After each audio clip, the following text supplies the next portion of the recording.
예, 오늘부터 우리가 예수님의 기도를 함께 배워나가도록 하겠습니다. 17장은 예수님의 이제 기도가 되겠는데, 어떤 학자들은 예수님의 대제사장 기도다 이렇게 이름을 붙이기도 하고, 또 어떤 학자들은 예수님의 봉헌 기도다 이렇게 자신을 하나님 앞에 드리는 그런 기도다 이렇게 표현하기도 합니다. 이 복음서에 예수님의 기도하는 장면이 여러 가지 나와 있지만, 특별히 17장은 예수님께서 십자가를 지시기 전에 간절히 하나님 앞에 기도했던 그 전체 기도가 이렇게 아름답게 기록이 되어 있습니다. 우리가 오늘 1절에서 5절까지 함께 나누면서 이 기도를 통해서 정말 예수님께서 무엇을 하나님 앞에 진정으로 아뢰시고 간구하셨고, 또 기도는 그분의 삶을 보여주는데 그분의 삶이 또한 어떠했는가, 우리가 세 가지로 한번 배워보는 시간이 되었으면 좋겠습니다. 먼저 17장 1절을 보시면 예수님께서 이 말씀을 하시고 눈을 들어 하늘을 우러러 이르시되 아버지여 때가 이르렀사오니, 이렇게 기록이 되어 있습니다. 이 말씀을 하시고 눈을 들어 하늘을 우러러 하나님 앞에 기도했던 것입니다. 그 당시에 기도의 문화가 그랬던 것 같아요.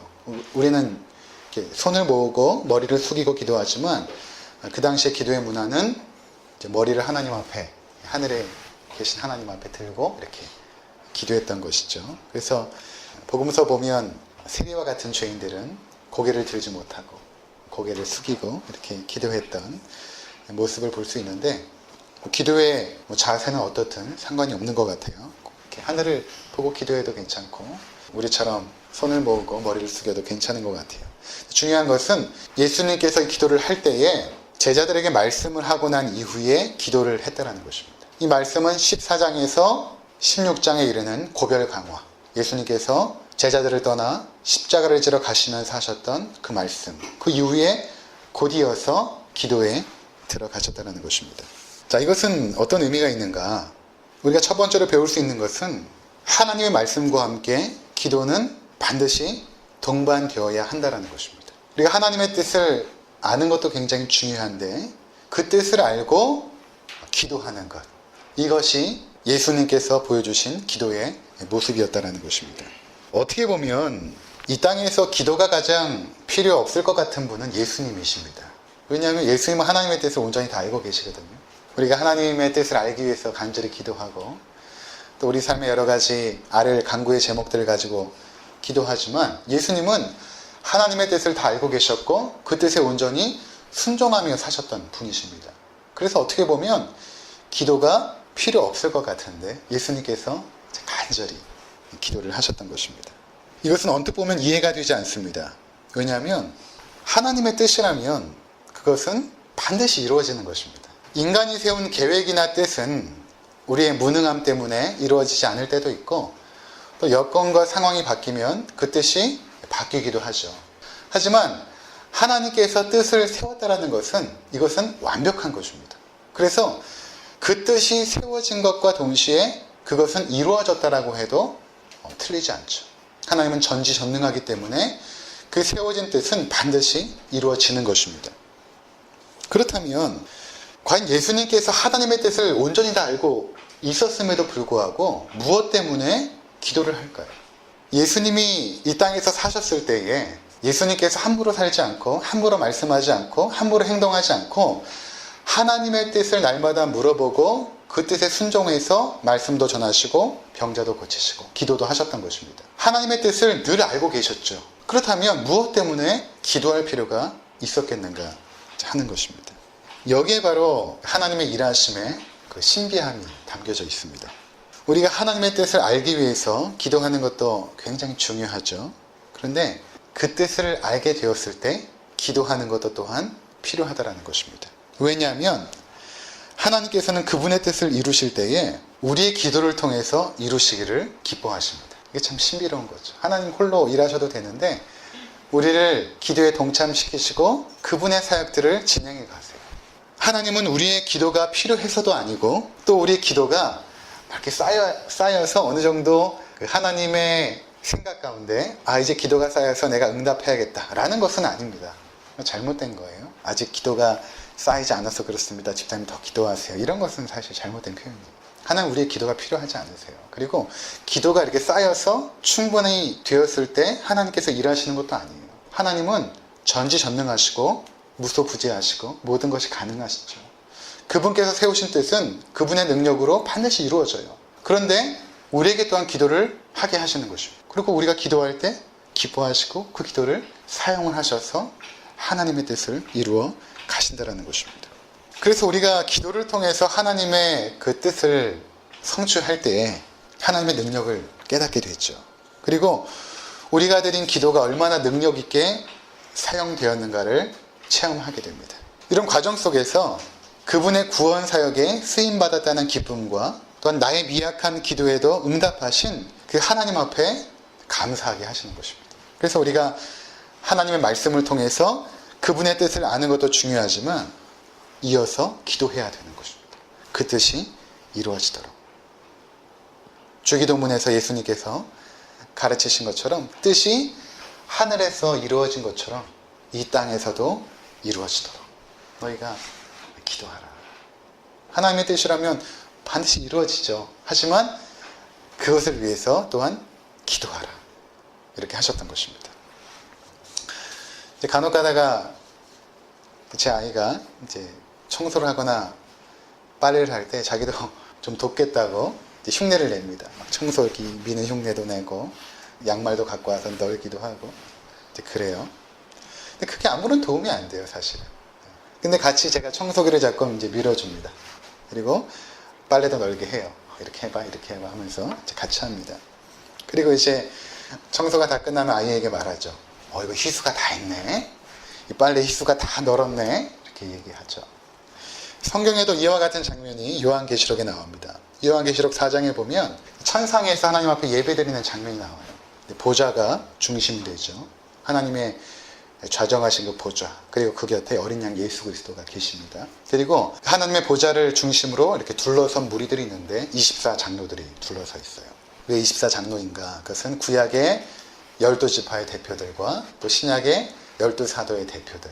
그 대표들이 의미하는 것은 무엇인가 하면 구약의 성도 전체, 그리고 신약의 성도 전체를 상징하고 있는 것이거든요. 그러니까 보좌 곁에 둘러선 무리들이 누군가 하면 하나님의 백성들이에요. 그러니까 하나님의 백성들을 보니까 머리에 다 금관이 씌워져 있는 거예요. 그게 무엇입니까? 하나님이 우리에게 주신 영광, 칭찬, 인정, 상급이죠. 그것이 다 하나씩 씌워져 있다는 것입니다. 그런데 이들이 자기 앞에 씌워져 있는 그 관을 벗어서 보좌 앞에 돌려드립니다. 돌려드리면서 이렇게 찬양을 해요. 자신의 관을 보좌 앞에 드리며 우리 주 하나님이여 영광과 존귀와 권능을 받으시는 것이 합당하십니다. 이렇게 지금 찬양을 하고 있다는 것입니다. 우리가 사실은 하나님 나라에 올라갔을 때 깨닫게 될 것입니다. 우리의 구원을 위해서 우리가 한 것이 아무것도 없다는 사실. 하나님의 놀라운 사역이 진행될 때에 우리가 했던 것이 사실은 아무것도 없다는 사실을 알게 돼요. 그래서 우리가 이렇게 하나님께서 씌워주신 그 금관이 사실은 우리에게 적합하지 않은 것.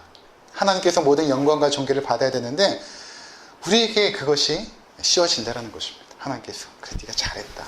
네가 이 땅에 있을 때에 하나님 앞에 순종했고 예배했고 나를 위해서 기도했고 찬양했고 네가 다 했다라고 관을 씌워주시는 것입니다. 우리가 한 게 아무것도 없는데. 그래서 그 나라에 갔을 때 우리가 그것을 돌려드리는 것이죠. 우리의 기도도 마찬가지입니다. 하나님께서 우리의 기도를 인정해 주시는 거예요. 하나님께서 다 하셨지만 너희가 기도해서 이렇게 된 거예요. 너희가 기도해서 하나님의 능력이 나타난 거예요. 그렇게 우리를 인정해 주시고 칭찬해 주신다는 것입니다. 그래서 기도하는 것이 필요한 것입니다. 성경의 맨 마지막 장면에 이런 장면이 있어요. 뭐냐면 요한계시록이죠. 맨 마지막 장면에 보면 예수님께서 이렇게 말씀하세요. 22장 20절에 내가 진실로 속히 오리라. 내가 진실로 속히 오리라.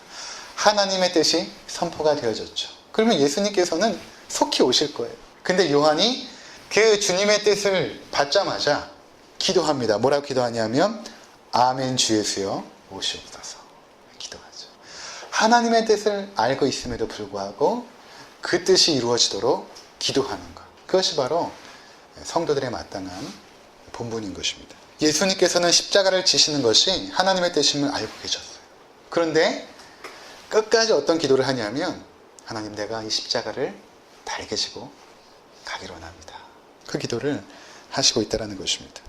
자, 두 번째 우리가 살펴볼 것은 예수님의 이 기도의 모습 가운데 예수님께서 이 기도를 통해 이루고자 하시는 그 목적이 있습니다. 그것이 무엇인가 하는 것입니다. 1절 뒷부분을 한번 보시면 아버지여 때가 이르렀사오니 아들을 영화롭게 하사 아들로 아버지를 영화롭게 하게 하옵소서. 그러니까 예수님은 항상 기도의 목적을 분명히 하시는데 그것은 무엇인가 하면 하나님 아버지를 영화롭게 하는 것입니다. 여기서 영화롭게 한다는 것은 새번역 성경으로 오면 하나님 아버지께 영광을 돌리게 하옵소서. 영어 성경을 보니까 Your son may glorify you. 당신의 아들이 아버지 하나님을 영화롭게 하길 원합니다. 그렇게 예수님께서 기도했다라는 것입니다. 여기서 하나님을 영화롭게 하다 또는 영광을 돌린다는 의미가 무엇일까요?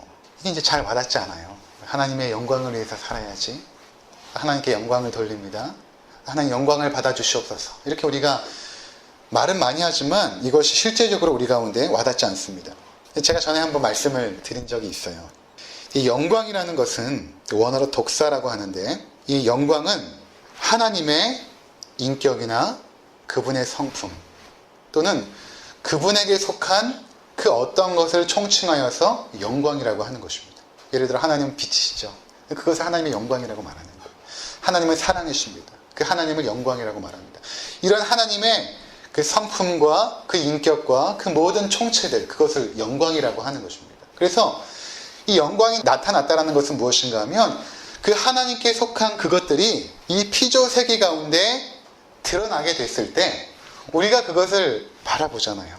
그러면서 하나님의 영광이 나타났구나 이렇게 말하는 것입니다. 예를 들어서 시편 19편에 보면 시인이 이렇게 찬양을 합니다. 하늘이 하나님의 영광을 선포하고 궁창이 그의 손으로 하신 일을 나타내는도다.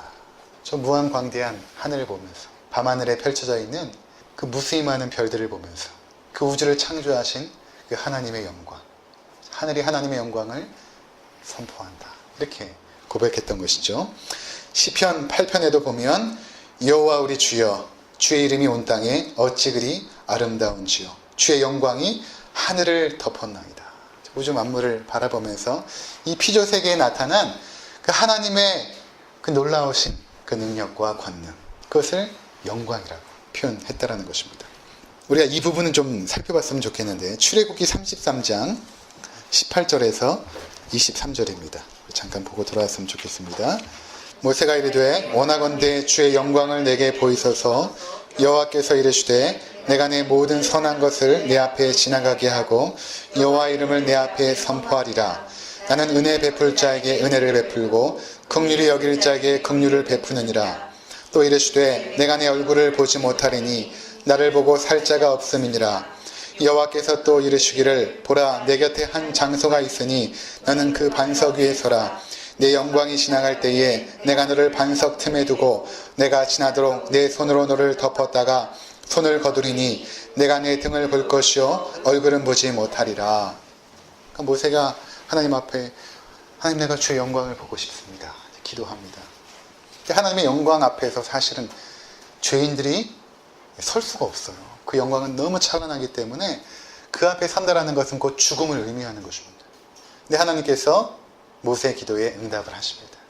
내가 대신에 너에게 내 영광을 보여줄 텐데 내가 너를 안전하게 바위 틈에 보호한 상태에서 나의 영광을 너에게 보여주겠다.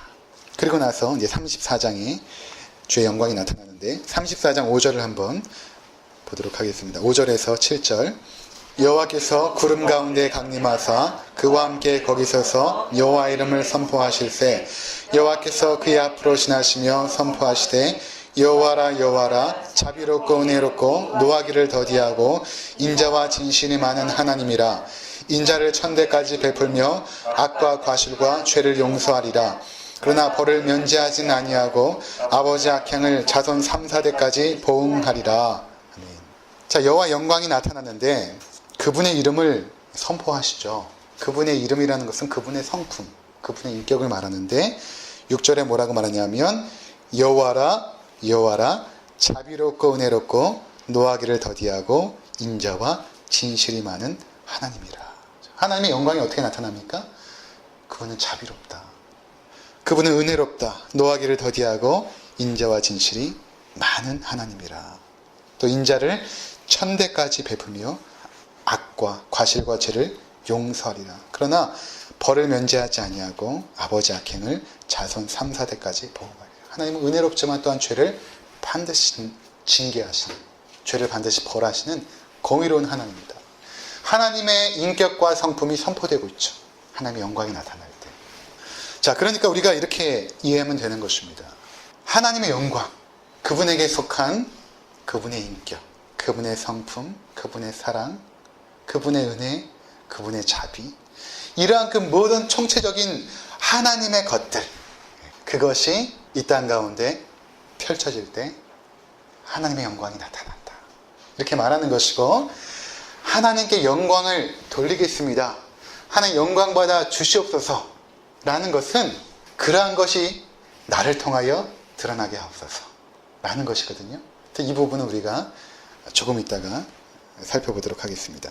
자, 그래서 하나님의 영광이 나타나는 것이 그러한 것이라면 예수님께서는 이것을 위해서 간절히 기도하셨다는 것입니다. 하나님의 영광이 나타나도록, 하나님께서 영광을 받으시도록. 예수님은 한 번도 자신의 유익을 위해서 간구하지 않으셨습니다. 오직 하나님의 영광만을 위해서 기도하셨던 것입니다. 그래서 예수님께서 우리에게 가르쳐 주신 주기도문을 보면 처음에 이렇게 시작하죠. 하늘에 계신 우리 아버지여, 하나님의 이름이 거룩히 여김을 받으시옵소서. 그리고 맨 마지막에 이렇게 끝납니다. 하나님의 나라와 권세와 영광이 아버지께 영원히 있사옵나이다. 아멘. 이렇게 끝나죠. 예수님의 기도의 초점이 자신한테 있지 않고 하나님의 영광, 그분의 영광이 나타나도록 간절하게 기도했다는 것입니다. 우리가 한 구절 더 살펴보도록 하겠습니다. 에베소서 3장 14절. 이러므로 내가 하늘과 땅에 있는 각 족속에게 이름을 주신 아버지 앞에 무릎을 꿇고 비노니 풍성을 따라 그의 성령으로 말미암아 너희 속사람을 능력으로 강건하게 하시오며 믿음으로 말미암아 그리스도께서 너희 마음에 계시게 하옵시고 너희가 사랑 가운데서 뿌리가 박히고 터가 굳어져서 능히 모든 성도와 함께 지식에 넘치는 그리스도의 사랑을 알고 그 너비와 길이와 높이와 깊이가 어떠함을 깨달아 하나님의 모든 충만하신 것으로 너희에게 충만하게 하시기를 구하노라. 우리 가운데서 역사하시는 능력대로 우리가 구하거나 생각하는 모든 것에 더 넘치도록 능히 하시리에게 교회 안에서와 그리스도 예수 안에서 영광이 되도록 영원 무궁하기를 원하노라. 아멘. 자, 여기 여러분들이 보시면 바울이 기도해요. 14절에 내가 하늘과 땅에 있는 각 족속에게 이름을 주신 아버지 앞에 무릎을 꿇고 비노니, 그러면서 16절부터 이 기도 제목들이 이제 쭉 나옵니다. 그런데 맨 마지막 절에 보면 교회 안에서와 그리스도 예수 안에서 영광이 되도록 영원 무궁하기를 원하노라. 이렇게 자신이 기도하는 모든 내용을 통해서 결국 이루고자 하는 것은 하나님의 영광이 나타나도록, 하나님의 영광이 예수님 안에서 드러나고 나타나고 돌려지도록 기도하고 있다는 것입니다. 성경 전체가 그래요. 성경 전체에서 기도의 목적을 분명히 하고 있다는 것입니다. 그렇다면 성도 여러분, 우리의 바람과 기도하는 내용들의 목적은 어디 있습니까? 우리가 우리의 사업을 위해 기도하죠. 또 우리 가족들을 위해서 기도합니다. 또 우리의 진로를 위해서 기도합니다. 근데 그렇게 기도하는 제목들과 내용들은 과연 무엇을 목표로 하고 있고 지향하고 있는가 하는 것입니다. 하나님의 영광 앞에서 우리의 기도 제목이 한 가지 한 가지 점검될 필요가 있다는 것입니다. 하나님, 내가 지금 이런 기도를 하는데 이것을 통해서 하나님 영광 받기를 원합니다. 만약에 하나님의 영광이 가려지는 것이라면 하나님 내 기도 들어주지 마시고 하나님의 뜻대로 하옵소서. 이렇게 기도하는 것이 맞는 것이죠. 소일이 문답 제1문은 이렇게 묻습니다. 인생의 제일 되는 목적이 무엇입니까? 하나님을 영화롭게 하는 것과 영원토록 그분을 즐거워하는 것입니다. 하나님께서 우리 가운데 원하시는 삶의 목적은 행복이 아니에요. 오해하시면 안 됩니다. 하나님을 영화롭게 하는 것입니다. 그럴 때 우리에게 행복이 와요. 우리가 행복을 위해서 막 노력하고 있으면 행복해질 것 같지만 더 허무해지고 더 허탈해지죠. 근데 하나님의 영광을 위해서 살다 보면 우리에게 행복해져요. 왜냐하면 하나님께서 우리를 그렇게 창조하셨어요. 하나님을 위해 살도록. 그래서 그 목적에 합당하게 살아가면 우리의 삶도 풍족해지고 행복해지는 것이죠.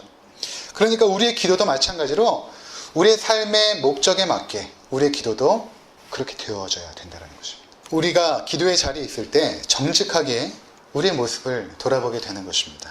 내가 하나님의 영광의 도구로 살아가고 있는지, 내가 지금 기도하는 것들도 하나님의 영광을 위한 기도인지, 아니면 내 자신의 욕망을 채우기 위해서 하나님을 도구하고 있지는 않은지, 하나님을 수단화하고 있지는 않은지 우리가 정직하게 물어볼 필요가 있는 것입니다. 자, 세 번째로, 그렇다면 이렇게 하나님께 영광을 돌린다는 것은 과연 무엇인가? 예를 들어서 간혹 TV에 보면 크리스찬 연예인들이 상을 받을 때 하나님께 영광을 돌립니다. 굉장히 귀한 고백이죠. 근데 그런 것이 하나님께 영광을 돌리는 것인가? 또는 예배 중에 우리가 하나님 앞에 영광의 박수를 돌립시다 라고 모든 예배자들이 박수를 치면 그것이 하나님께 영광이 되어지는 것일까? 여러분 어떻게 생각하십니까? 하나님 앞에 영광을 돌린다는 것 과연 무엇일까? 영광이라는 것은 하나님의 인격이나 성품 또는 그분의 계획과 뜻이 피조세계 가운데 드러나는 것이라고 말하였습니다. 따라서 영광을 돌린다는 것은 그러한 하나님의 것들이 결국 우리를 통해서 성취되고 이루어지게 하옵소서 라고 기도하는 것입니다. 그게 하나님께 영광을 돌리는 거예요. 그래서 예수님께서 이렇게 기도하십니다. 4절을 보시면 다시 요한복음 17장으로 오셔서 4절을 한번 보시기 바랍니다. 아버지께서 내게 하라고 주신 일을 내가 이루어 아버지를 이 세상에서 영화롭게 하였사오니. 그렇죠. 하나님 앞에 영광을 돌린 것, 그것은 결국 하나님께서 예수님께 하라고 하셨던 그 일들. 순간순간마다 하나님의 뜻을 묻고 그 뜻에 순종하셨을 때 결국에는 하나님의 영광이 나타났고 하나님께서는 영광을 받으셨다는 것입니다. 결국 하나님의 영광은 어떻게 나타나는가? 그리고 우리가 어떻게 하나님께 영광이 되는 삶을 살아가는가? 그것은 결국 하나님의 뜻에 대한 순종인 것입니다.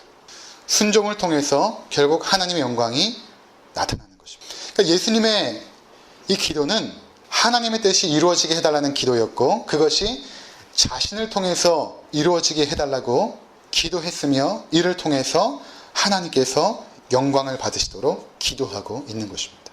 그러니까 우리가 한번 우리의 삶을 돌이켜봤으면 좋겠어요. 하나님께서 언제 나의 삶을 통해서 영광을 받으셨는가? 내가 지금까지 살아오는 인생 동안 하나님께서 언제 나를 통해서 영광을 받으셨을까? 그때는 대부분 우리가 순종했을 때입니다.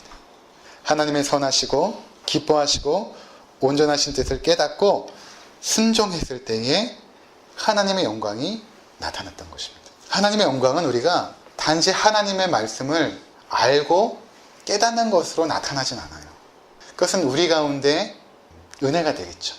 하지만 그것이 나타나거나 영광이 돌려지진 않아요. 그 영광이 나타나고 돌려질 때는 순종할 때, 우리가 순종할 때 그것이 결국엔 나타납니다. 우리가 말을 통해서 하나님이 원하시는 말을 하고 우리가 행동을 통해서 하나님이 원하시는, 하나님이 기뻐하시는 행동들을 순종해 나갈 때마다 그 영광이 우리를 통해서 나타나게 된다는 것입니다. 종은 울릴 때 그 존재의 의미가 있는 것이죠. 그렇죠? 사랑이란 것도 표현되어질 때에 그 사랑이 의미가 있죠. 마음에 간직한다고 해서 그 사랑이 어떤 의미가 있겠습니까? 표현되어질 때. 마찬가지로 하나님의 영광은 우리의 순종을 통해서 표현되어질 때 드러나고 나타난다는 것입니다. 자, 그래서 하나님의 영광이 가장 선명하게 나타난 것이 어딘가? 십자가입니다. 하나님이 얼마만큼 우리를 사랑하시는가?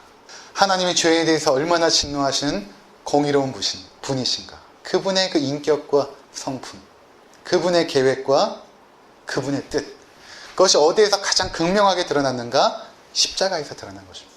그러니까 예수님께서 17장에서 간절히 하나님의 영광을 위해서 기도할 때 그것은 결국에는 내가 이 십자가를 통해서 하나님의 영광이 나타나게 하옵소서 라는 기도였던 것입니다.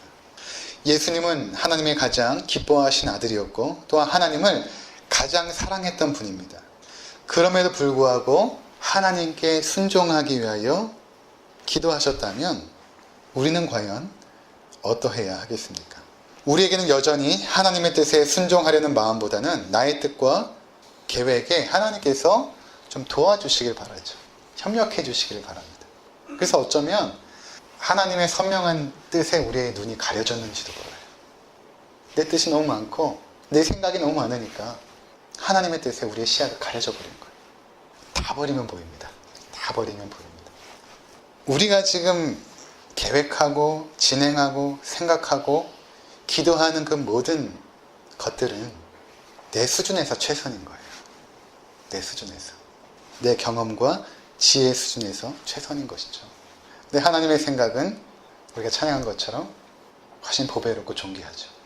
하나님의 뜻과 계획과 나를 향한 그 생각은 너무나 존귀합니다. 그래서 우리가 하나님의 뜻이 이루어지도록 그걸 기도해야 되는 것입니다. 처음에는 이해가 되지 않아요. 나는 큰 것을 원했는데 작은 것을 주십니다. 나는 성공을 바랬는데 실패를 주시죠.